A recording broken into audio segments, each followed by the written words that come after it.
A água vinha igual barro. A água saía nas torneiras mesmo de barro. Porque vinha minério, vinha puro minério, ela vinha suja mesmo.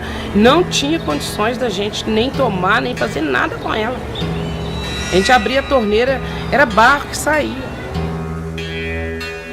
O rio da Ferrugem está secando, lama pura, hoje estava igual sangue, lama pura. Congonha tinha água demais da conta mesmo, muita água, mas agora não tem mais. Agora, meu compadre, acabou a água de Congonha.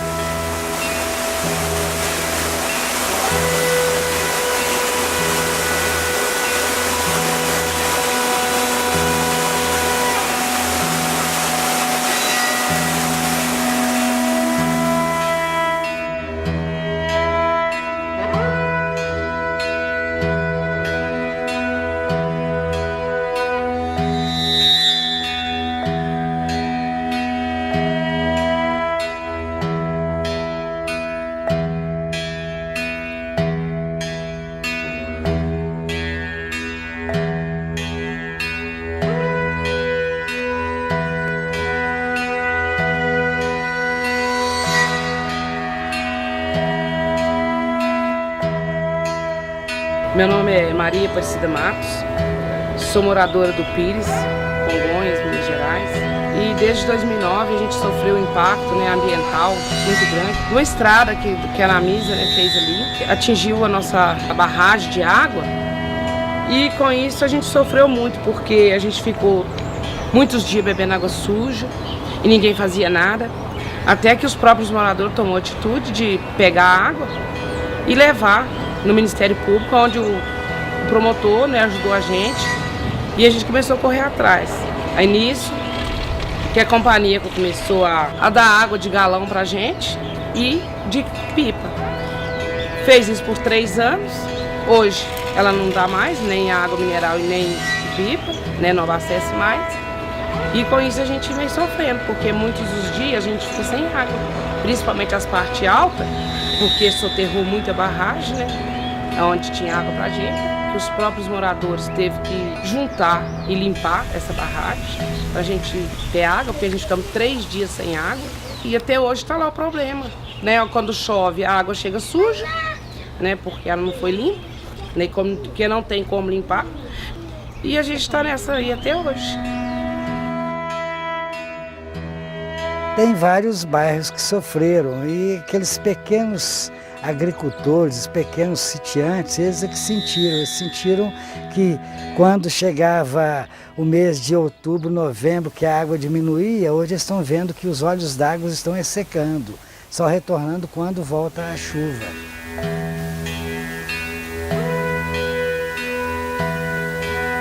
A base de sustento de uma mineração é 2 minerais, a água e o produto mineral em si.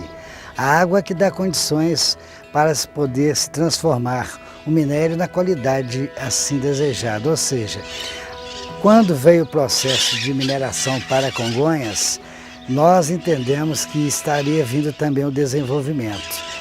Então é muito importante que o cidadão entenda, todo cidadão do planeta, mas o cidadão de Congonhas entenda que a sustentabilidade da vida está baseada na água. E a água que abastece Congonhas, ela é uma água de qualidade que vem da serra, ou seja, uma água que não precisa praticamente ser tratada por ter nenhuma contaminação.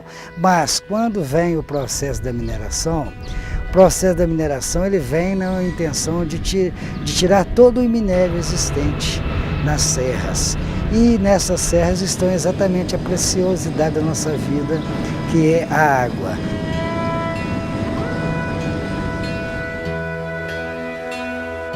Estão dizendo que vão tirar essa serra em 30 anos. Tirando essa serra em 30 anos, como ficará a nossa água? Esse aí está indo minério junto, direto aí. Quando começou a água descia, vinha por lá de cima, na nascente muito grande lá em cima, descia aqui e entrava aí. Ele cercou lá em cima e fizeram essa tubulação toda para descer para a barragem. E esse aí é o pó. O britador produz o pó. Esse pó vem na água, vem embora. Aí, tá vendo a poeirinha que sobe? Essa poeira é o capeta puro, não tem jeito. Vai dentro dos móveis, vai no carro, vai em tudo.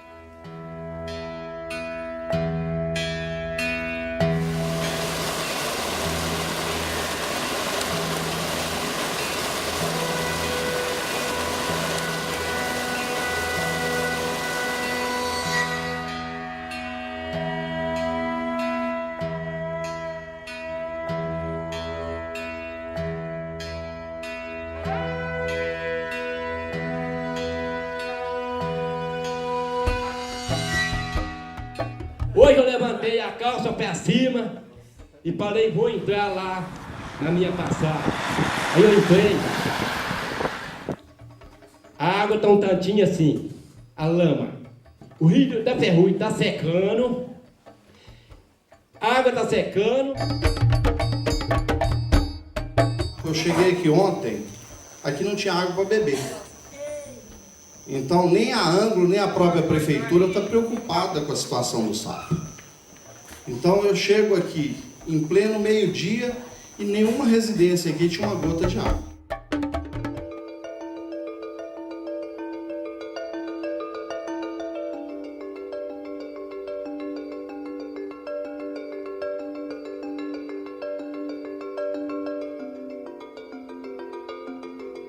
Bom, para que a gente possa entender melhor a relação entre a mineração de ferro e os aquíferos. E o que são aquíferos? São aquelas águas que estão debaixo da superfície e que alimentam os rios, né, que alimentam as nascentes e que, por sua vez, vão ter um papel muito importante no abastecimento de água das populações. Então, essa correlação entre minério de ferro e aquífero, especialmente aqui na nossa região do quadrilátero ferrífero, nós temos uma coincidência, né, da natureza, onde o horizonte geológico, onde está o minério de ferro, é também o aquífero. Temos uma sequência geológica, que são as formações geológicas que estão uma por cima da outra. Esse horizonte azul aqui que representa o horizonte do aquífero. No quadrilátero ferrífero, esse horizonte ele é coincidente com a camada geológica onde está o minério de ferro. Na cor marrom, a gente vê as cangas lateríticas. A junção das cangas lateríticas com o minério de ferro forma o que a gente chama de geossistema ferruginoso. Bom, e qual é a relação que isso tem com a água? A água no aquífero ela está dentro do minério de ferro, né? Porque as camadas mais para baixo elas são mais impermeáveis. Então toda a água da chuva que cai ela vai parando naquele horizonte que é do minério de ferro. Se eu vou lá e extraio o minério de ferro, se eu faço a mineração do ferro, eu destruo a camada que é o itabirito cauê. Esse é o termo técnico que a gente dá para essa rocha onde está o minério de ferro. E essa rocha, esse horizonte, uma vez sendo destruído, nós destruímos também o espaço geográfico, o espaço físico, aonde a água se acumula para dar origem ao aquífero. Então, quando nós temos essa coincidência, né, da natureza do aquífero com o minério de ferro, a gente tem uma opção, né? Ou a gente mantém os aquíferos, ou a gente vai destruir os aquíferos a partir do momento que a gente minera o ferro.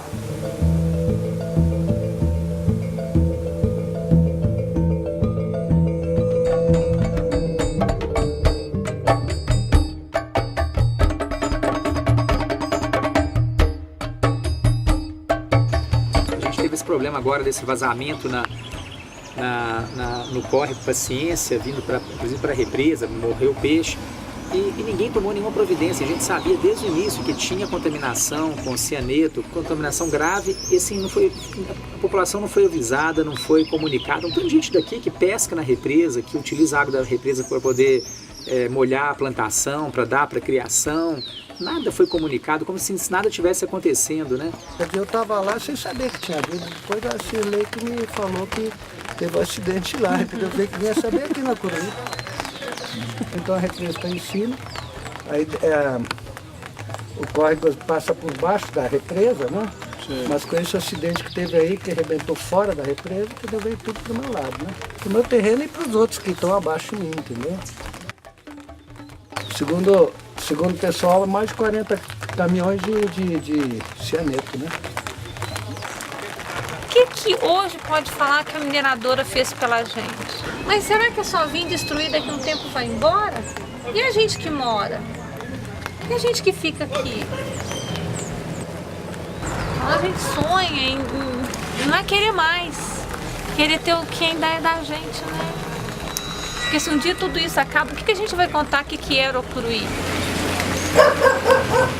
Ai, se pudesse segurar e falar, não mexa mais aqui, seria tão bom, né?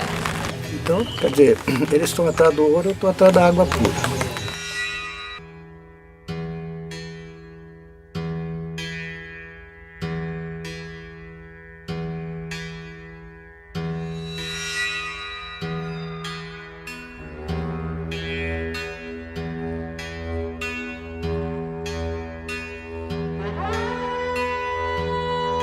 Desde lá embaixo, na entrada do Rio das Velhas, até na mineração, que está depois daquela igreja lá, naquele morro lá, naquele cruzeiro, tá? Tem rejeito de arsênico na beira. Alguns locais eles já fizeram isso aqui, eles impermeabilizaram e gramaram. Aquele morro é chamado Morro do Galo, próximo onde existia a usina de arsênico, onde era beneficiado o arsênico. Nós estamos aqui em cima do maior acúmulo de rejeito de arsênico do mundo. Isso aqui há uns 10 anos atrás era exposto. Foi tomada essa medida de gramar, impermeabilizar com asfalto. Para continuar morando, tiveram que ter seus quintais todo impermeabilizados com cimento. As hortas têm que ser suspensas, os galinheiros suspensos. Ninguém pode ter contato com a terra. Segundo a Universidade de Campinas, a Unicamp, o tratamento não está 100% eficaz, em virtude de presença de substâncias, de compostos emergentes, né, na água tratada em Belo Horizonte, tais como a cafeína, hormônio, herbicidas, colocando Belo Horizonte como a terceira cidade com a água mais contaminada do país, perdendo apenas para São Paulo e Porto Alegre. Infelizmente, o que nós presenciamos em Minas Gerais é uma absoluta falta de planejamento no que diz respeito às áreas de exploração minerária. Infelizmente, o Estado não tem cumprido o seu papel de delimitar as áreas em que existe um potencial e aquelas áreas que, em razão de seus atributos, devem ser preservadas.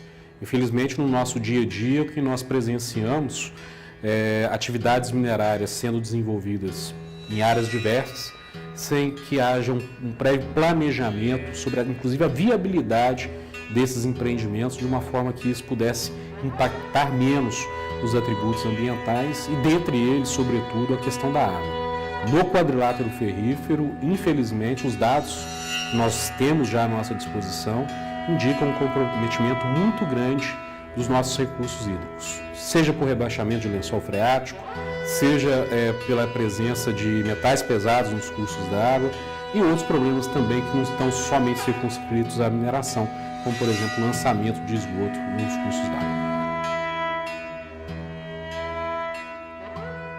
A região da Serra do Gandarela, ela fica na região metropolitana de Belo Horizonte, no estado de Minas Gerais. É uma região preservada, é uma região que ainda guarda toda a memória do que é conhecido como quadrilátero por uns ferrífero, por nós como aquífero. E nessa região do Gandarela existe esse movimento para preservar esse lugar diante de um outro interesse, que é o interesse de minerar, que vem avassalando, né, toda essa região ao redor de Belo Horizonte, precisamente por ter tanto minério.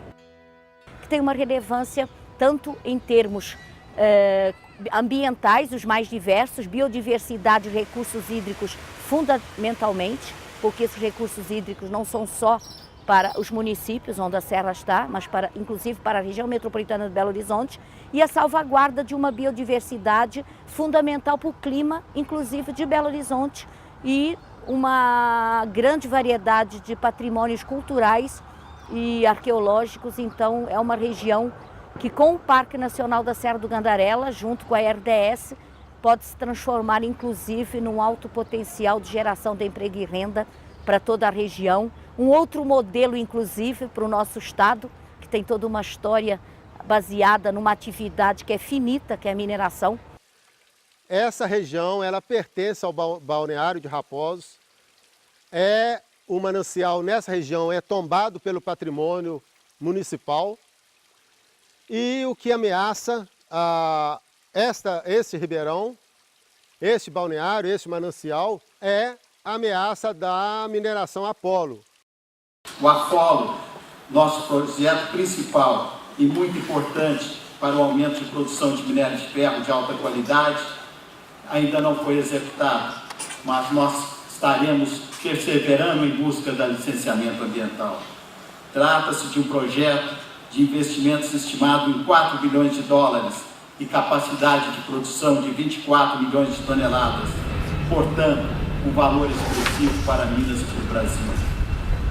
Com esse projeto da Vale, seria construído a aproximadamente aqui 4 quilômetros, uma barragem de rejeito com 128 metros de altura, que vale a um prédio de 42 andares, podendo ser considerada a maior barragem de rejeito do mundo, nesse modelo de acumular água e também acumular o rejeito.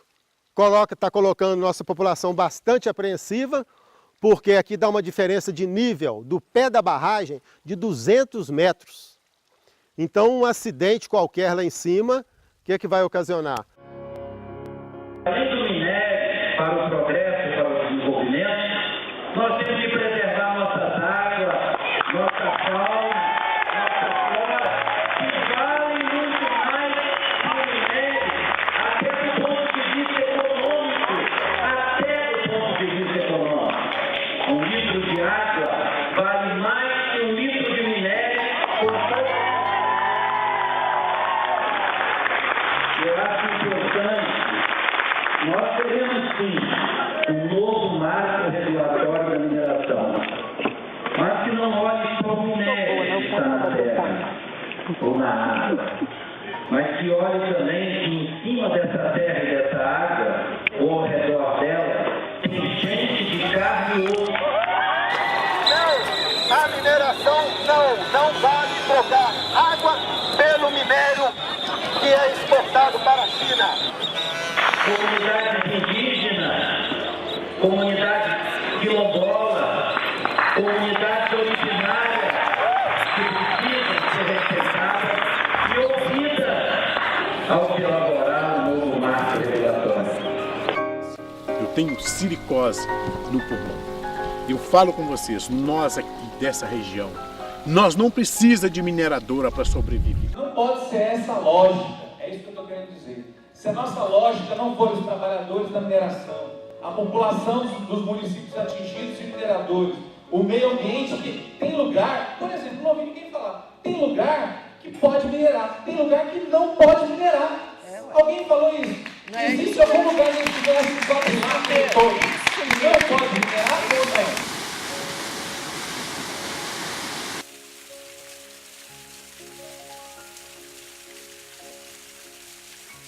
A gente fala assim, sabemos que a mineração impacta, mas não podemos viver sem ela. Sabemos que os impostos são poucos, mas não podemos afetar a competitividade.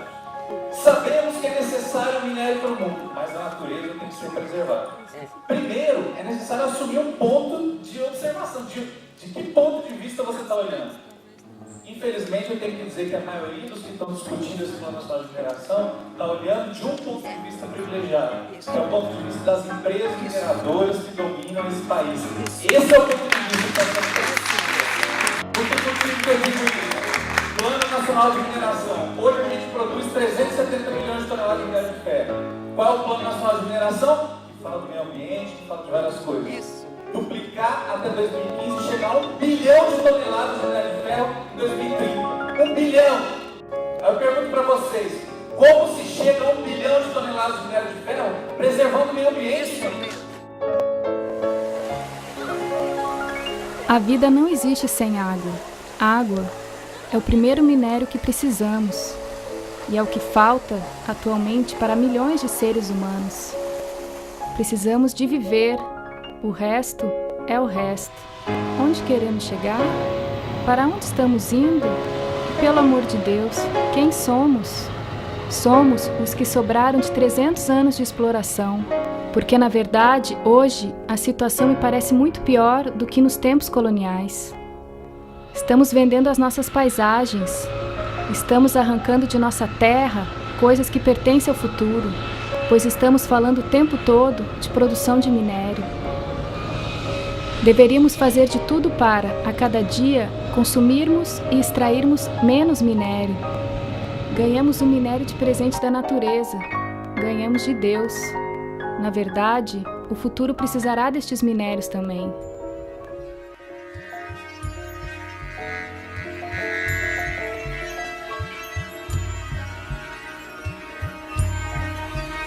A grande riqueza de Minas não é o minério. Somos nós e a água. Sem água, não há vida.